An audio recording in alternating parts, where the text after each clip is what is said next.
Bhagavate Vasudevaya. Om Namo Bhagavate Vasudevaya. Om Namo Bhagavate Vasudevaya.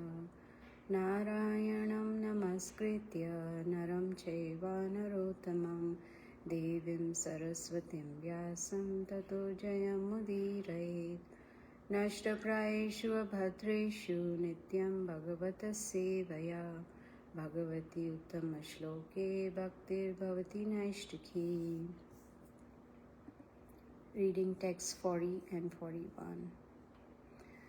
Vishuddham kevalam jnanam pratyak samyag avasthitam satyam purnam anadyantam nirgunam nityam advayam rishe vidanti munayaha prashantatmendriyasayaha yada tad eva sattarkais tirodhyeta viplutam.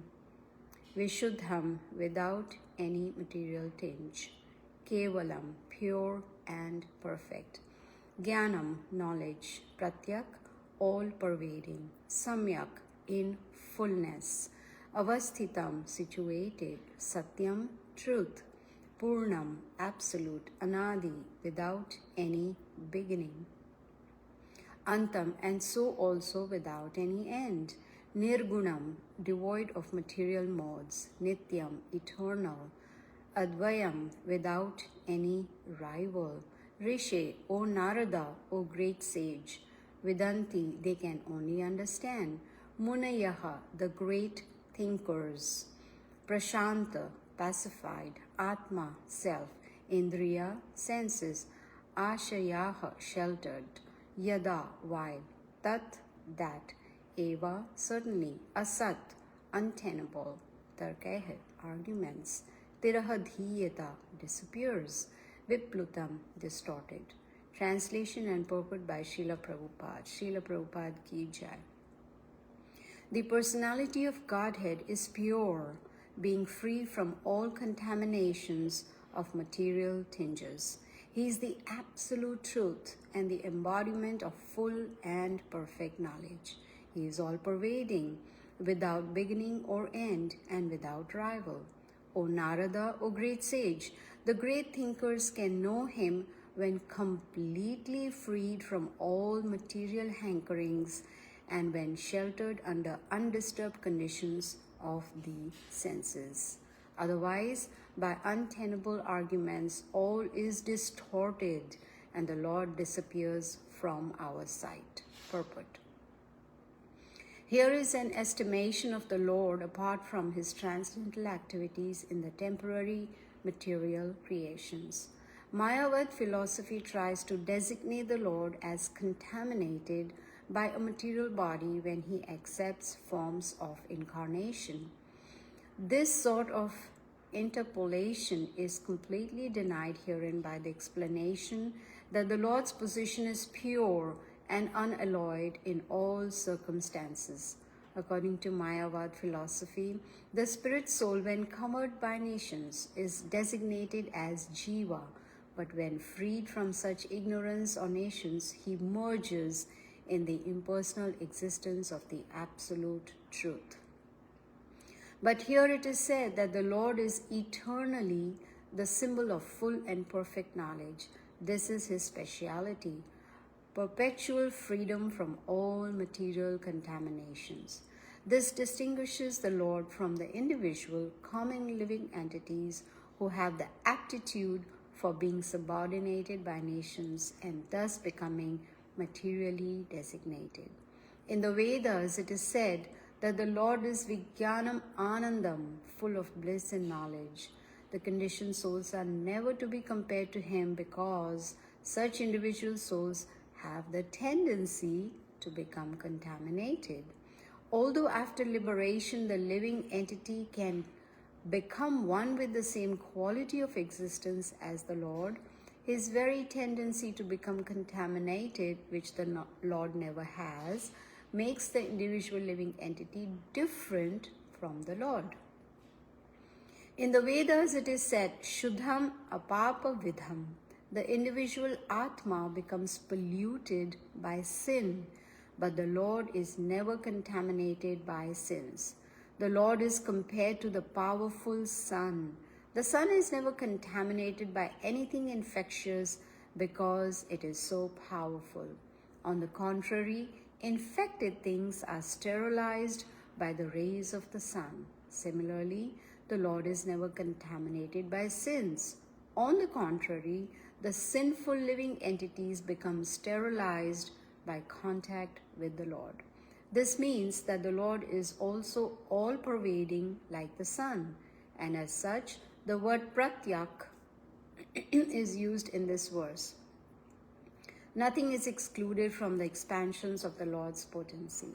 The Lord is within everything, and He is all-covering also, without being disturbed by the activities of the individual souls. He is therefore infinite, and the living entities are infinitesimal. In the Vedas it is said that only the Lord alone exists, and all others' existences depend on Him.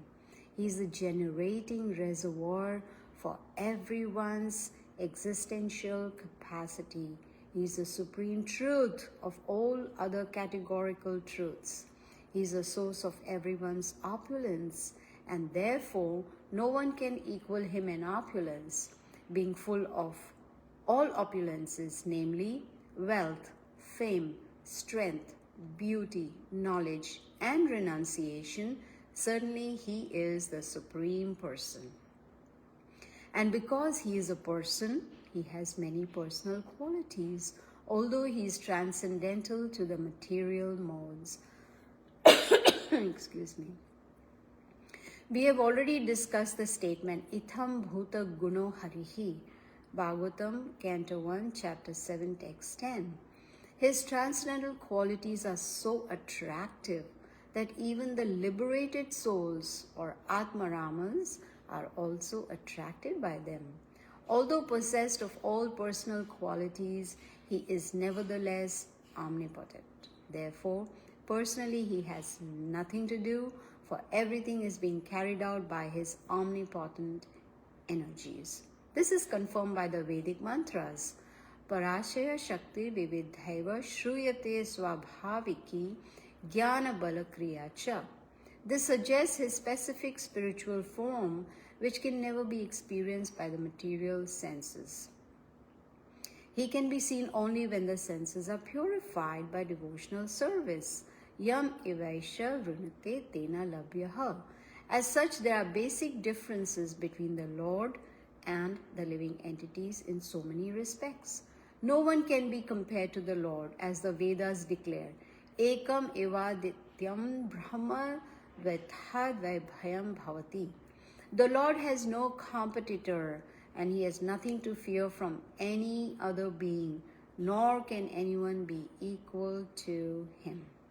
Although He is the root of all other beings, there are basic differences between Him and other beings. Otherwise, there would have been no necessity for the statement in the previous verse that no one can know Him 100% as He is. Nayam vidanti tatvena. That no one can fully understand Him is explained also in this verse, but the qualification for understanding to some degree is mentioned here. Only the prashantas, or the unalloyed devotees of the Lord, can know Him to a greater extent. The reason is that the devotees have no demands in their lives but to be obedient servants of the Lord, while all others, namely the empirical philosophers, the mystics, and the fruitive workers, all basically have some demand, and as such, they cannot be pacified. The fruitive worker wants reward for his work. The mystic wants some perfection of life, and the empiric philosopher wants to merge in the existence of the Lord. Somehow or other, as long as there is a demand for sense satisfaction, there is no chance for pacification. On the contrary, by unnecessary dry speculative arguments, the whole matter becomes distorted, and thus the Lord moves still further away from our understanding. The dry speculators, however, because of their following the principles of austerity and penance, can have knowledge of the impersonal features of the Lord to some extent, but there is no chance of their understanding his ultimate form as Govinda, because only the Amalatmanas, or the completely sinless persons, can accept pure devotional service to the Lord as confirmed in the Bhagavad Gita, chapter 7, text 28. Yesham tva ananta gatam papam jnanam punya karmanam te dvantva moha nirmukta bhajante mam dhrida vritaha. Om Jnanatimirandasya Jnananjana Shalakaya Chakshurunmanitam Yena Tasmai Shri Guruve Namaha. The translation once again. The personality of Godhead is pure, being free from all contaminations of material tinges. He is the absolute truth and the embodiment of full and perfect knowledge. He is all-pervading, without beginning or end, and without rival. O Narada, O great sage, the great thinkers can know him when completely freed from all material hankerings and when sheltered under undisturbed conditions of the senses. Otherwise, by untenable arguments, all is distorted and the Lord disappears from our sight. A big, very powerful purport of Srila Prabhupada to explain these two verses. It is, we would require a few days to cover all the points in these two verses, and especially the purport also. But we can try, to cover some of the points. Actually, Srila Prabhupada's purport explains everything. So I would think it would be important and beneficial to read this purport a couple of times, because it's not very easy to understand by just one reading, but a couple of times. See, that is why reading Srila Prabhupada's books can help us to overcome all our doubts, to help us in making decisions, the right decisions. And the reason is because these books of Srila Prabhupada are bona fide books. See? So with the help of bona fide knowledge, just like Bhagavad Gita and Srimad Bhagavatam, they give us perfect knowledge. And Srila Prabhupada gives us nice purports to explain those translations, those Sanskrit verses. And when we understand this perfect knowledge, then gradually we'll be able to get rid of all our doubts that we may have in our lives, right? And we'll be able to make the right decisions. How do we know if the decision is right? Because of course we can know it if we compare it, if we tally it with Guru, Sadhu and Shastra. We need to know what does the Guru say, what do the Acharyas say, and what do the Shastras say. When we meet all these three requirements, then we know our decisions are right. Now this verse is giving very strong emphasis that Krishna is unaffected by any condition. We are different, right? Living entities, we spirit souls, we are different. And if understanding Supreme Lord's position, if we don't have proper understanding, then there's going to be distortion. Then whatever we think, whatever we speak, there's going to be distortion. That means the knowledge is not going to be as it is. Now, a few philosophical concepts are, I would say quite a few philosophical concepts are there in this verse. And the most important one is that Krishna is the supreme absolute truth. And he is not affected by any material condition, material contamination, material modes of nature. He's above all this, right? Just like a very nice example could be that Prabhupada generally gives is that there is a prison house and there are prisoners, but there is someone who's in charge of that prison house. We call him the jailer. Jailer is not affected. He doesn't get contaminated by all the sinful activities that have been committed by the prisoners. No, he is the ultimate authority in the jail, in the prison house. He is above all those conditions. Nothing affects him. He's not contaminated. But the prisoners, they are. You see? So that is the position of the Supreme Lord. He's not contaminated by any situation, any condition, any contamination or material modes. He's the ultimate authority. If you remember, there's a beautiful verse by Lord Brahma in the Brahma Samhita. Ishvara Parama Krishna Sachidananda Vigraha Anadir Adir Govinda Sarva Karana Karanam. He is the cause of all causes, and he is the Supreme Personality of Godhead. In other scriptures also we get references that Krishna is the Supreme Lord. In the Bhagavad Gita, Krishna himself declares, right? Bhoktaram Yagna Tapasam Sarvaloka Maheshwara. He is the Maha Ishvara, Sarvaloka. He is the Supreme Lord of everybody, all planets, all demigods, everybody. He is the Supreme Lord. So the scriptures, they give us an understanding of Krishna. Just like a doctor, it has qualifications, Whenever I go to see a doctor, I look for his certificate on the wall. Is he certified doctor? So similarly, the Supreme Lord also has qualifications. Excuse me. Srila Prabhupada talks about this in the purport. Aishwarasya samagrasya virasya yashashriya. There are 6 opulences that the Lord has in full. What is that? All beauty, all wealth, all knowledge, all renunciation, all fame, and all strength. Now in this material world, we may find someone who's very beautiful, but may not have all wealth, or may not be famous, or may not be strong, or renounced, or knowledgeable. You see? So we may have some qualities in some degree, 1 or 2 qualities, or maybe we may have all 6 qualities, but not in full. That only Lord Krishna has, and that's why he is considered to be the Supreme Personality of Godhead. It's not possible to understand Krishna fully. Even Prabhupada talks about it in the purport. Why? Because Krishna is unlimited. He himself doesn't know his own qualities because he's expanding unlimitedly. So we cannot bring the Supreme Lord down to our level.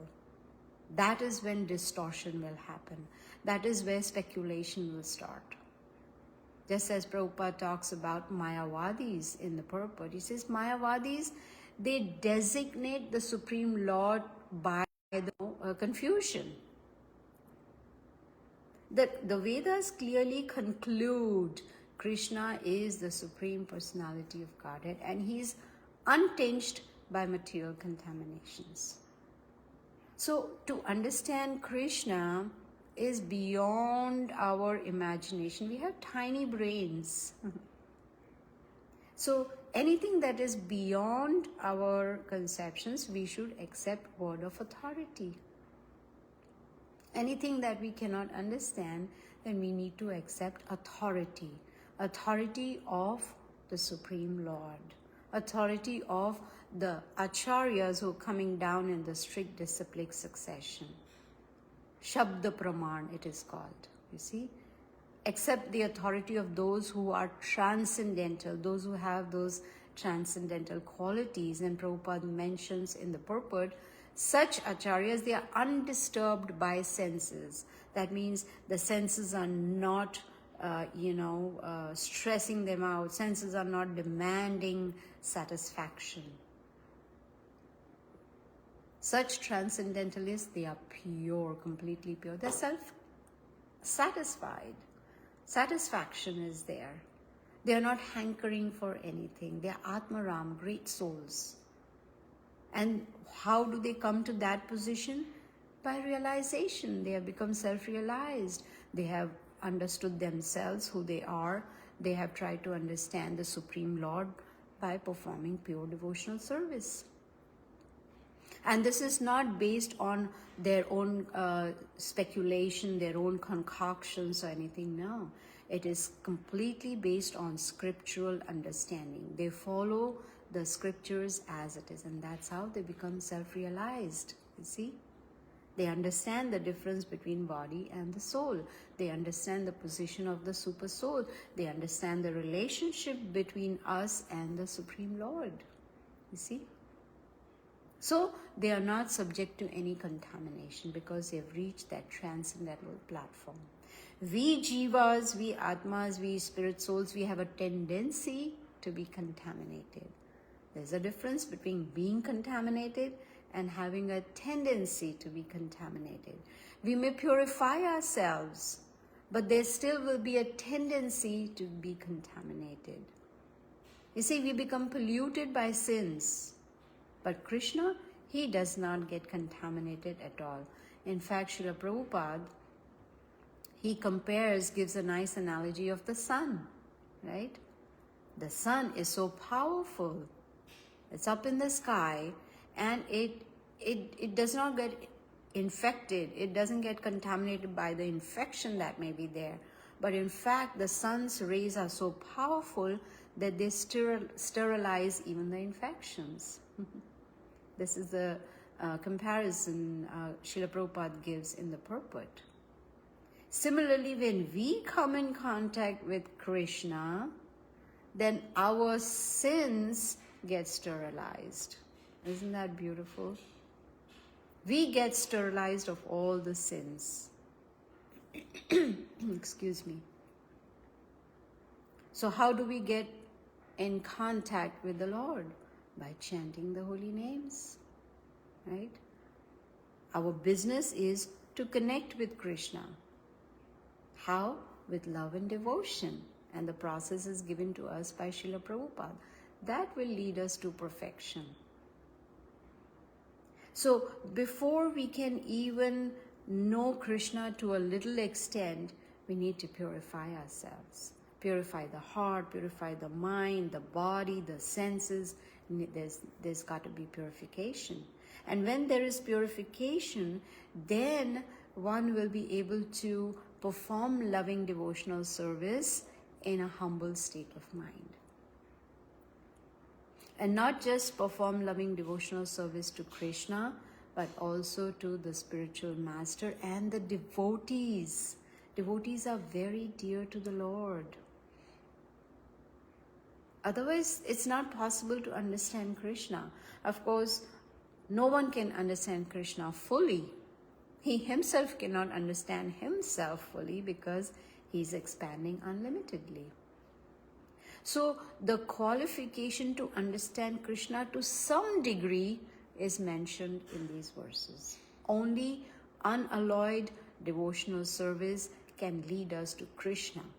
And those who reach that stage of unalloyed, with no mixture at all, pure loving devotional service, they can understand Krishna to a greater extent. And Srila Prabhupada gives the formula for that. Why are they able to understand to a greater extent? Because they have no demands in their lives. I want this and I want that and I want to go here and there and do this and do that and possessions and this. No, they have no demands in their lives. They just want to obey Krishna, which means follow his instructions given in the Bhagavad Gita, Srimad Bhagavatam, and serve Krishna. Use their senses in service to the Lord. Then one can seek the Supreme Lord because the senses are now purified. So without pure devotion, it is difficult to comprehend the position of living entities, position of Krishna, and the relationship between both of them. One can have some basic understanding, yes. But if there is even a material tinge, that means even if one has a tinge of material desires, even if one has the desire, just a little bit of desire to enjoy the senses, wanting to fulfill material desires, it is not possible to become self-realized. No. It's not possible to understand the position of Krishna.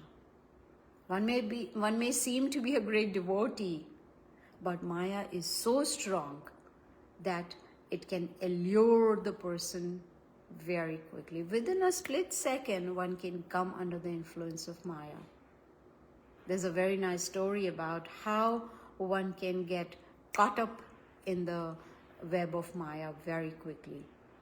Vyasadeva was having a conversation with Jaimini Rishi, and he was explaining to Jaimini Rishi that one must be very careful associating with women, especially you are a rishi, you are a sage.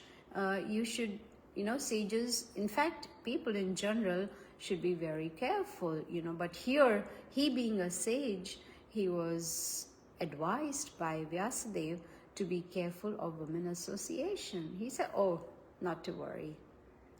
I have reached that stage, I am a rishi, I'm a great sage, and I don't think I will ever get attracted to a woman, because you see, sages, they are renounced, they don't have a wife or family or anything, they are renounced. So Vyasadeva left, and Jaimini Rishi was in his little house, and there was a knock on the door. And when he opened the door, what does he see? A very beautiful lady standing there. And she was requesting the sage, Jaimini Rishi, can you please give me shelter? It's raining outside. There's thunderstorm. I have nowhere to go. Can I please take shelter just for one night? And the sage said, yeah, no problem. Come on in. And he, showed her the room and said, you can rest here and you can go tomorrow. So here this lady is resting in the room, and Jaimini Rishi is in his room, and he could not get over the beauty of this lady. It was on his mind. He was thinking about it. And before he knew, he was attracted towards her. And so he went and knocked on her door. And when she opened the door, she said, yes, how can I help you? And he said, well, I'm attracted towards you and I want to enjoy you. At that time, that beautiful lady turned into Vyasadeva. That was Vyasadeva who had assumed the form of a beautiful lady to teach a lesson to Jaimini Rishi. And then he asked him, now do you understand what I was trying to say? What we need to do? So there are certain rules and regulations mentioned in the scriptures that one need to follow to come to the pure stage of loving devotional service. We should not wait to experience something and learn from that, right? Prabhupada says we should not wait to experience distress and then realize, oh yes, Bhagavad Gita says, Dukhalayam Vashashvatam, that this material world is a place of misery and it is temporary. Why do we want to wait to experience to really accept authority? This material world is a place of misery. Now that we have access to the knowledge, we should take full advantage of it and break the cycle of birth and death. You see, there's so many references in the scriptures. Whether you take it Bhagavad Gita, Srimad Bhagavatam, Chaitanya Charitamrita, all the different Vedas, Upanishads, Puranas, everywhere there are references that Krishna is the Supreme Personality of Godhead. Now, how to realize that? We need guidance and we need training from a bona fide spiritual master. We cannot understand just by reading, Have you ever heard someone sitting down at home and reading books on medicine and becoming a doctor? No, it doesn't work that way. It will not be authorized. So we just can't read and become self-realized. No, we need to hear. When we hear, then we need to process it. Have a discussion with other devotees and try to understand what are these verses talking about? What do we understand from these verses? And when we follow the process given to us by Srila Prabhupada, what does he say? It's a simple process. Chant attentively Hare Krishna, Krishna Krishna, Hare Hare, Hare Ram, Ram Ram, Hare Hare. Follow 4 regulative principles very strictly. Read his books scrutinizingly. Chant attentively. Not just chant, but chant attentively. Associate with devotees. Go to the temple, have darshan, do some service, seva. When we do service, there is purification of the heart. You see?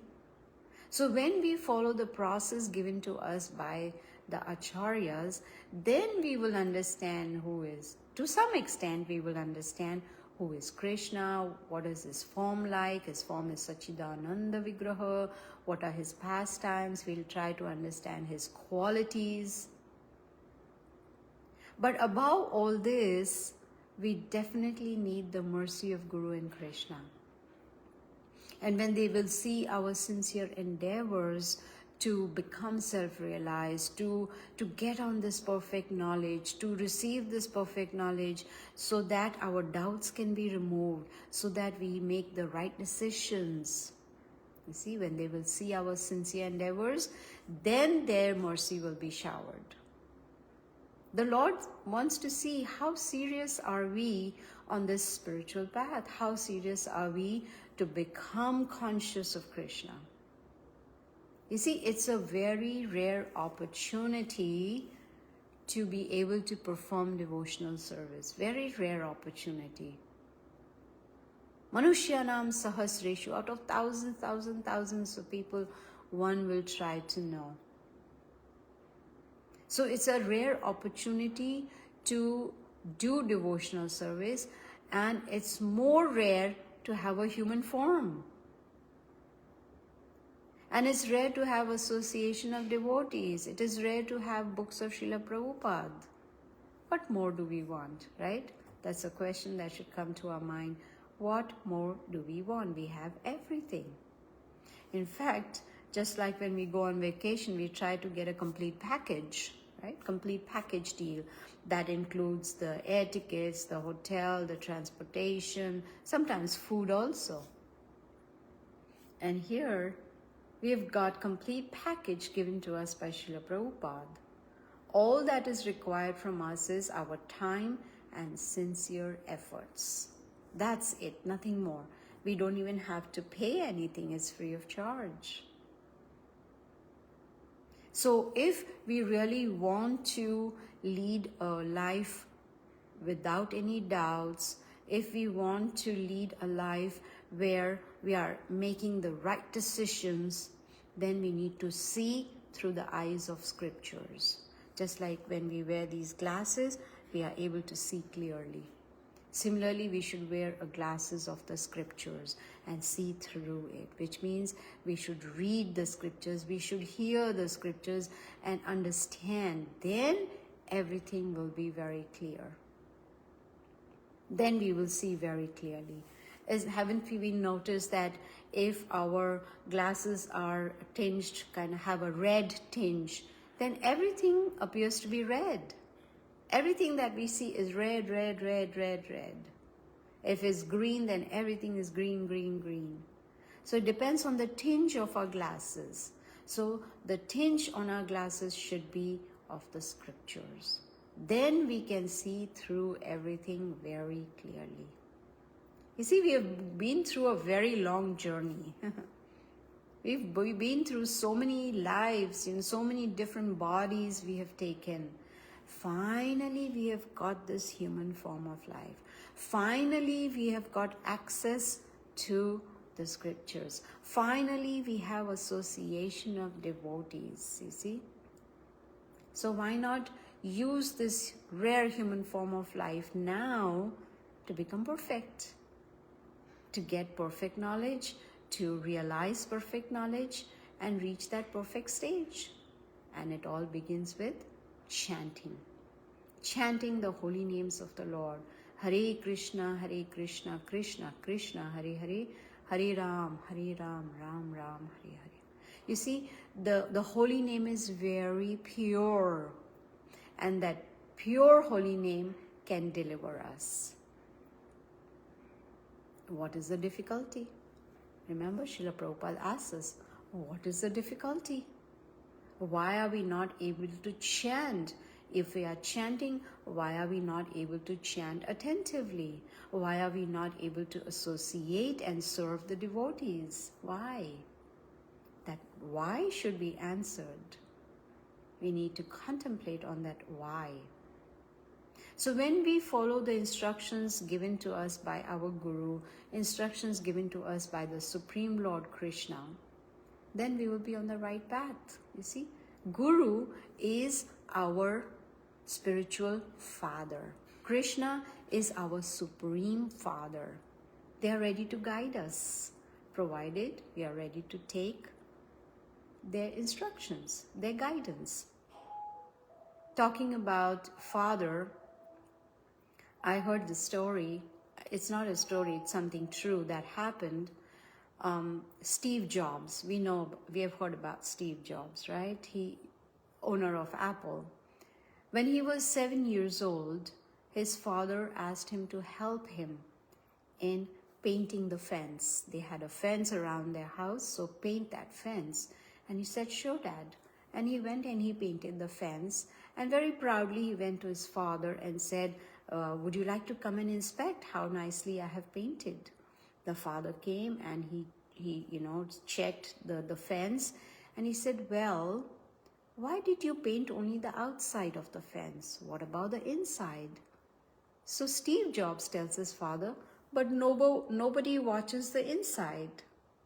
People generally see the outside of the fence, so I painted outside.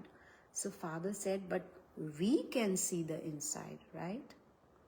We are living here, so when we come out into the yard, we can see the fence, so you need to paint the inside of the fence also.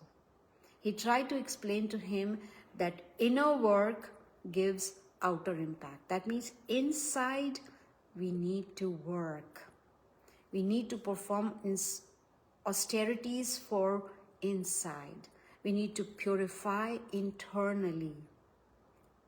You see? Then it'll have an outer impact. Then there's going to be impact on others also. So what is that working internally? That is purification of heart, mind, body, senses, intelligence, everything. And the best way is to chant. When we chant attentively, we are purifying all these heart, mind, body, senses, intelligence, and that will have a better impact outside. And that will help us also to understand who the Supreme Lord Krishna is. So it'll be possible to the degree of our devotion, to the degree of blessings we get from Guru and Krishna, to the degree of blessings we get from devotees. But there has to be aspiration. One has to aspire to be purified. See, until and unless we have the sincere desire to be purified, we're not going to work towards that goal. But if the Guru and Krishna, they see our sincere efforts, our endeavors, they will bless us and they'll help us to progress. Right? Every morning we sing Yasya Prasadat Bhagavad Prasado, Yasya Prasadat Nagati Kutopi. Right? We sing every morning for the Aarti. Without the mercy of Guru, there is no progress. So how do we know if we are progressing? We need to evaluate ourselves every day. Meditate every day. You see, every morning when we are singing Yasya Prasadat, it's not a ritual, but we meditate on each and every word of what we are singing, the arati that we are doing. What is our mood, right? Are we listening to each and every word and understanding the meaning? In the morning, the arti that we do, we are begging the spiritual master to be merciful towards us. So the attention needs to be there. So when we follow the instructions of the spiritual master, the mercy will pour automatically. You see, we are very, very fortunate that we have the opportunity to be Krishna conscious. So the attitude of gratitude will take us a long way. But we need to take up spiritual lives very seriously. Try to purify ourselves if you are not yet purified. Become a quality Vaishnava, not just a Vaishnava, quality Vaishnava. Then that is possible if we don't take bhakti very casually. Oh yes, I have the Bhagavad Gita. Oh yes, I have the Srimad. Oh yes, I go to the... This is very casual. You need to take bhakti very seriously. And then we will become qualified, to understand who Krishna is. And if we purify ourselves, then we will be able to help others. Isn't there a saying, first we need to help ourselves before we help others? And God helps those who help themselves. So when we help ourselves, God is going to help us, and then we can help others. And then we can present the philosophy of Bhagavad Gita and Bhagavatam to others very clearly. Preaching is the essence, but purity is the force. This is what Prabhupada says. So when we are pure, then the preaching is effective. Preaching doesn't become effective just by reciting a lot of shlokas from the Bhagavad Gita or Bhagavatam or giving a good class. When we are listening to a class, it's just not for entertainment, We're not looking for entertainment in Bhagavatam class. We are not thinking, oh, was the class funny? Was there some humor in it? Did it give me pleasure? No. Srimad Bhagavatam class is for us to understand who are we? Who is Krishna? What is our relationship with Him? Connect with Him through the holy name. And Srila Prabhupada's books, they are giving us a chance to purify ourselves and help purify others also. You see? It's like giving us a passport to go back to Godhead, right? Now we have the passport from Srila Prabhupada, but we need a visa stamped on it, right? And that visa comes from the visa officer. And who's that visa officer? Our bona fide spiritual master. He can stamp the visa and say, yep, you are now eligible to go back to the spiritual world. But to get that visa stamped, we need to fulfill the requirements. We need to qualify. And first requirement is purity. Purify our existence completely. Then we become eligible to go back to Godhead. So the verse once again, the personality of Godhead is pure, being free from all contaminations of material tinges. He is the absolute truth and the embodiment of full and perfect knowledge. He is all-pervading, without beginning or end, and without rival. O Narada, O great sage, the great thinkers can know him when completely freed from all material hankerings and when sheltered under undisturbed conditions of the senses. Otherwise, by untenable arguments, all is distorted and the Lord disappears from our sight. So I'll end here. Hare Krishna. Thank you.